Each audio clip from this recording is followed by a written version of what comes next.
asalaamu calaykum waraxmatullaahi wabarakaatu saaxiibayaal waa salaamantihiin meel kasta joogtaan ee si walba muuqaalkan idiin soo gaarayo kusoo dhawaada shabakada samdhimi magacaygu waa cabdibaas xasan nuur waxaan ahay aasaasaha akademiyada samdhimi horey waxaan noogu socday koodhskeeni aan ku baranaynay computer asset accounting-ka gaar ahaan softwareka loo yaqaano QuickBooks-ka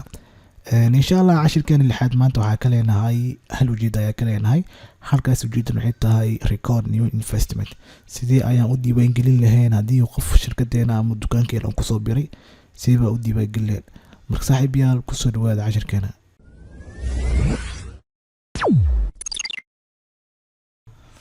okay markii aan sameynay investment waxaa muhiim inaan ogaano labadan akoon inaan ogaana muhiim ah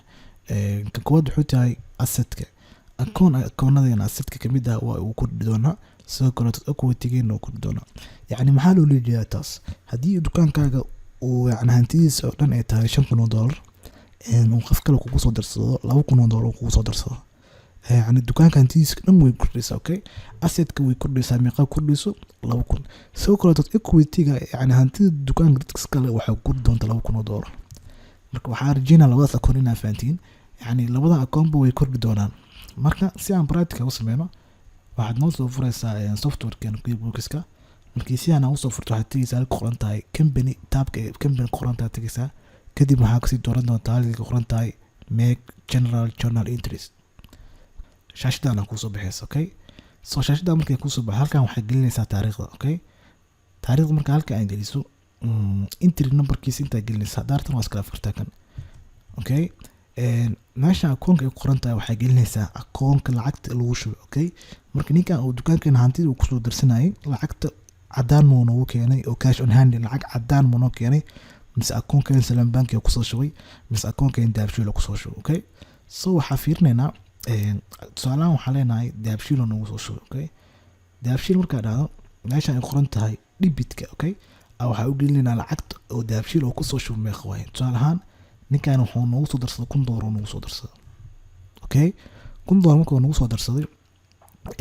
ninkan noogu soo darsaday magaciisa aad gelinaysaa okay haddii hore uu kugu jiray waa kaasa haddii uusan hore uusan kugu jirin waa gelinaysaa tusaale anaga nin lahayo Faarax lahayo waxa noogu soo darsaday leena okay Faarax markaa dhahdo meesha wax Faarax ay soo qabana sababtoo hore ma noogu jirin so intra leenahay wuxuu leeyahay Faarax is not in account list Faarax ninkan dhuus meesha kugu jiray Faaraxaasi waa bal ibaro kulliya waxa dhaysaa set up oo hadda baraa leedahay okay marka intaas aad dhahdo meesha waxaan ka dooranaysaa equity okay equity waxaa loo yaqaanaa dadka oo leh hantida shirkadda okay equity waa ninkan dukaanka ayuu wax ka leeyahay okay baraa leena marka okay continue leedahay okay meeshaan Faarax ay gelinaysaa wax kale ma gelinaysid save and close bisaadada okay had Faarax wuu yaqaanaa marka Dahabshiil waxaan Dahabshiil akoonkan waxaa kordhi doonta $1,000 sidoo kale dad Faarax oo hantiile ahna equity company-geena waxaa kordhi doonta $1,000 bal horta inta aan safekan transaction-ka aan save gareynin bal balance sheet-keena aad intus okay so reports atigina reports markaa tagno company and financial kadibna balance sheet aa kusoo dhufan doona okay waxaa rabaa wixii inay noqdaan itus iyo taabsi okay balance sheet markaa ku dhufano ma ujeedaa yani hantida dukaanka taalo dhan meeqa waa marka total asset keena meeqa waa $3,000 waa $3,000 intee ka yimaad waa inventory asset iyo Salam Bank oo $10 taal meeshaan Dahabshiil ma ujeedaa waa may Dahabshiil meeshaan ku jiro marka transaction-ka dad safada soo dhahan waxaa rabaa in Dahabshiil ay soo gasho oo lacag $1,000 ay soo gasho sidoo kale toodna equity-ga had opening balance bisa meeshaan ku yaal waxaa inta rabaa soo gasho qofka magaciisa Faarax aa soo galay inta inuu soo galaa rabaa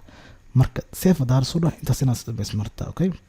okay marka meesha aan ku soo noqon waxaan rabaa lacagta debitka ay gelisay lacagta creditka ay gelisay inay isku mid noqdaan okay inta waxaa galin $1,000 kana asiga is gelinayo okay $1,000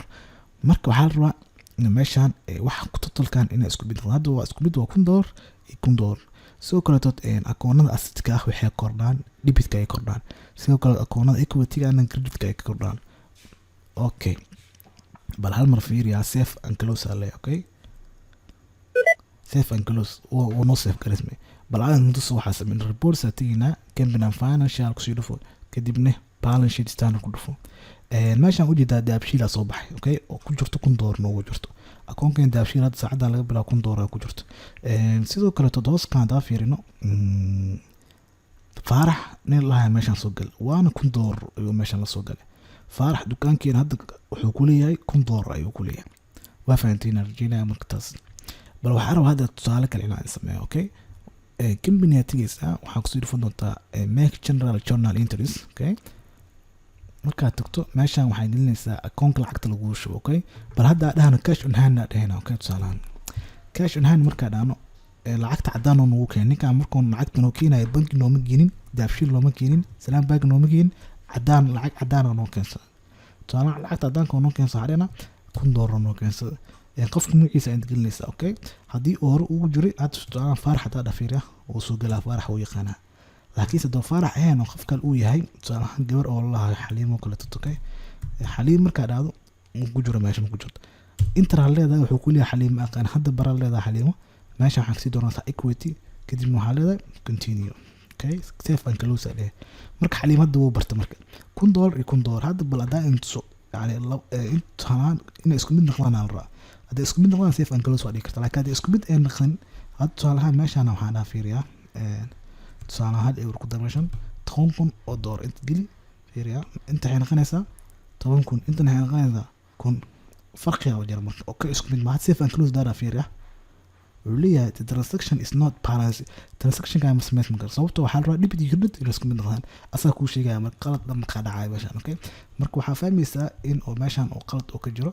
inay isku mid aanan ahayn okay meeshaan uu geli marka